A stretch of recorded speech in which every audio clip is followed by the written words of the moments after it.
end, but it's really good to see so many people here.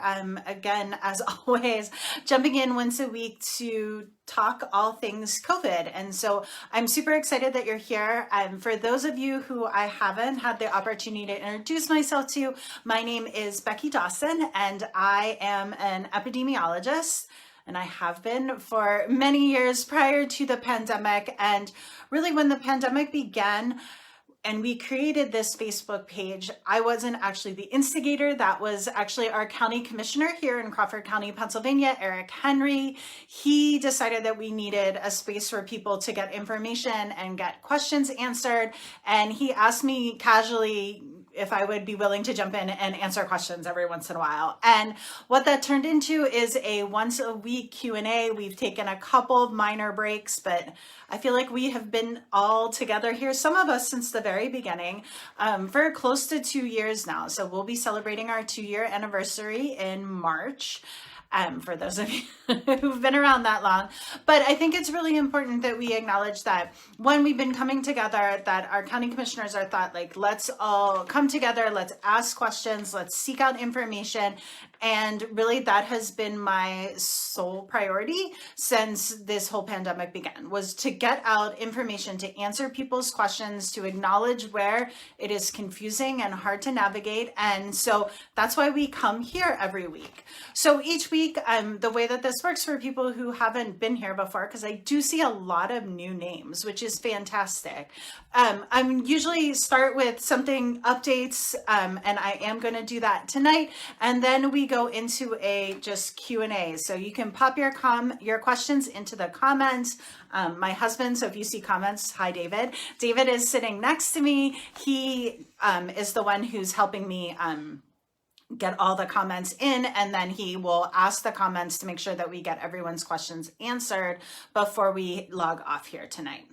So with that, I really want to start tonight by acknowledging and addressing the fact that when I posted that we were going to have Q&A here over the weekend, there were a lot of comments, not very many questions, a lot of comments, a lot of really strong feelings, a lot, definitely frustrations, fears, anger. And I just want to really speak to the people who, those of you that were authoring that, right, who typed in those comments. But I think a lot of us, even if you weren't typing it, you definitely felt and experienced a lot of the emotions that were expressed on the Facebook site here over the weekend. And so I did prepare remarks, which is very unusual for me, but I want to make sure that I get through this and that I say what needs to be said here this evening. So just want to acknowledge we are in year 3 of a pandemic and we are all exhausted. I don't think any of us signed up for this. I think that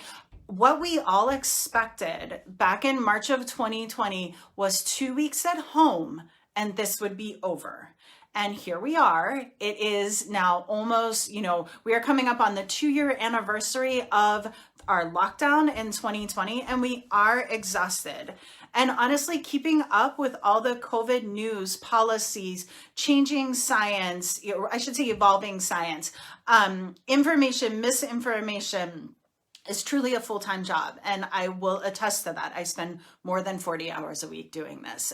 There's a lot going on and it is a lot.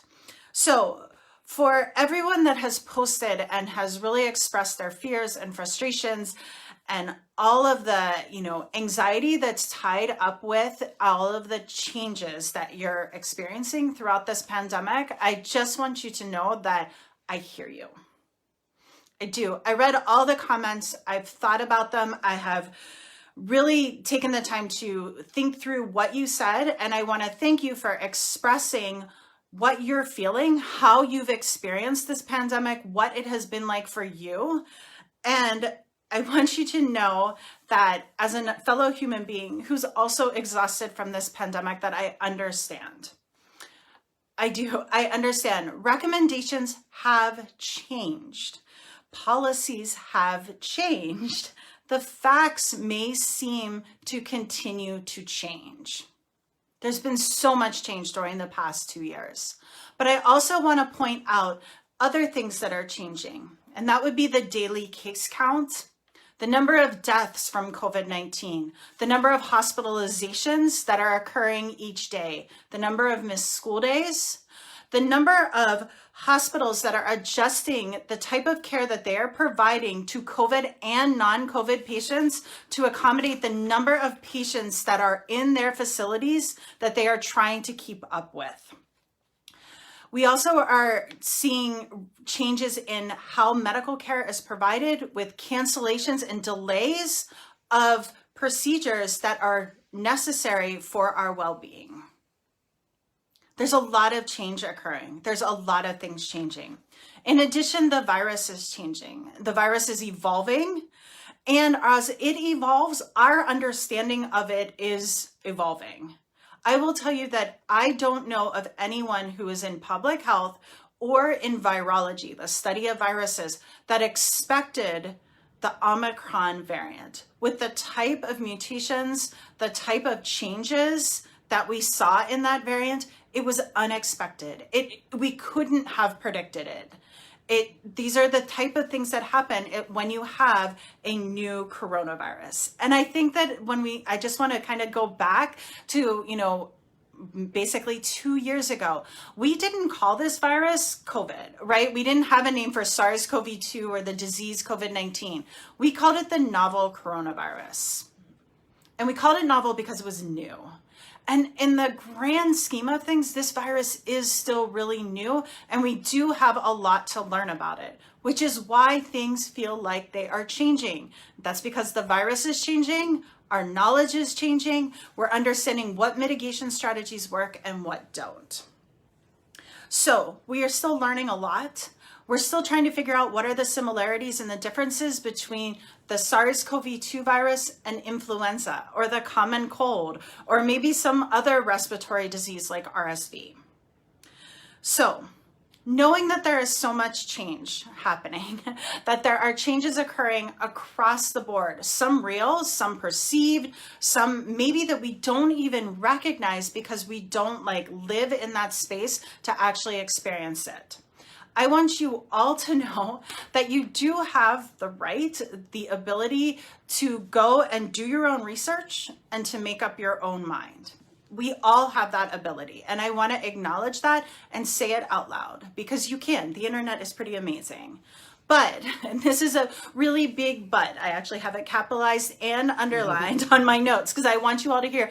But, so you have the ability to go do your own research. You can make up your mind what is right for you and your family and for your friends, and you can decide what you share on Facebook and what you tweet about and all of that. However, the big but here is you have to recognize that there are people in our community, in our country, and around the world that have been put in leadership positions, and they have been charged with caring for patients, caring for our communities, developing policies, trying to figure out how we keep schools open and reduce the number of cases in those schools. And these individuals, the people that have been put in the leadership positions, so our doctors, our public health officials, our school officials, our county commissioners, our governors, everyone who is in these leadership positions, what they are seeing around the world, not just here in our community, but our community and around the world, is that our ERs are full, our ICUs are overflowing with unvaccinated COVID patients. They're seeing teachers out sick, and we don't have enough substitutes or bus drivers to get our kids to school because of illness. They are seeing obituary pages in newspapers overflowing and bleeding onto additional pages because more than 2,000 Americans are dying every single day from a vaccine preventable disease. So you can make up your mind, but you have to recognize that there are leaders who are saying, this is what we are seeing, this is what we are experiencing, this is what we know. And in light of that, in light of what our leaders are telling us locally and globally, it is irresponsible to do nothing. I'm going to repeat that again. It is irresponsible to do nothing. The whole point of public health is to first prevent disease.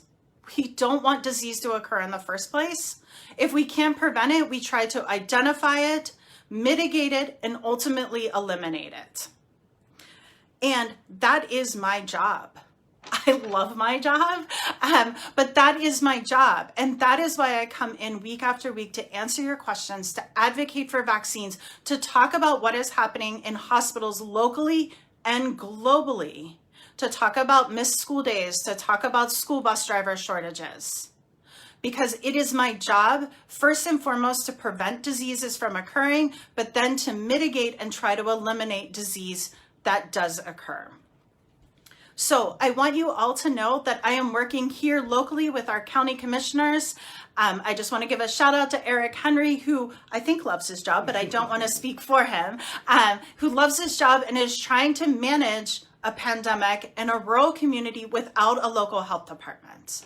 I'm working with superintendents who, like all superintendents around the world, are trying to redefine and determine what is a safe and healthy school environment in the midst of a pandemic of an airborne disease that is now really infecting our children much easier than it did a year ago.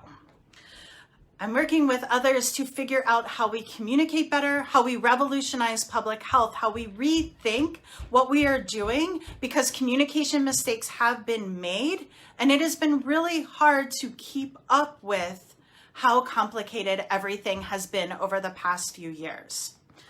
So that is my part, is to try to get you all to be part of a conversation with public health to understand our aims and our priorities.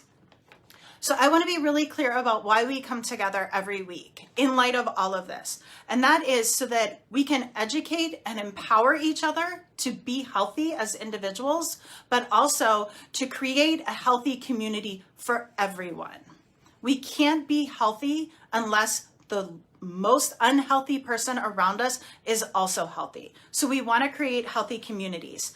And I really do hope that this can become a place, even for people who are super frustrated, who can't get their head around the changes, who can't follow the evolving science, who can't keep up or don't have the capacity to continue to keep up with everything, to embolden you, empower you, and help you to take steps, not just to protect yourself, but to protect our community and ultimately bring an end to this pandemic.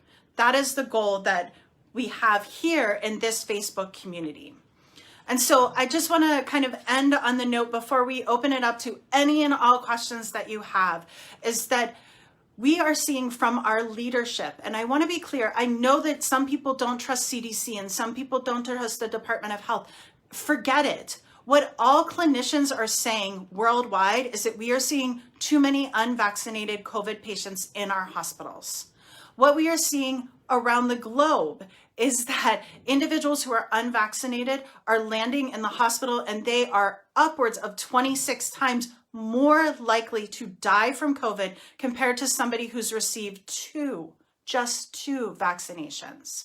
So if we can work together to educate each other, to empower each other, and to help each other persevere through whatever the next timetable is, because I think we have a while to go before we're not going to need to be, before these type of conversations and the news around COVID ends, this is the place for you. It's about empowerment, education, and I think we're going to get to the point of building resilience and perseverance here in our community. So please continue to invite others, invite people to share their comments, tell them that they have been heard, but I think it's really important that we all start to answer these questions with, but we have seen, we have leaders. We have to acknowledge the leadership positions that they have in our communities, both locally and globally.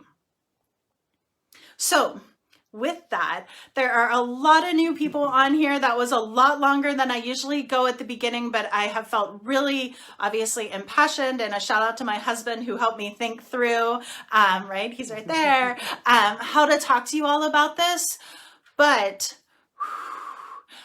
let's go into some questions and answers. So for those of you who don't know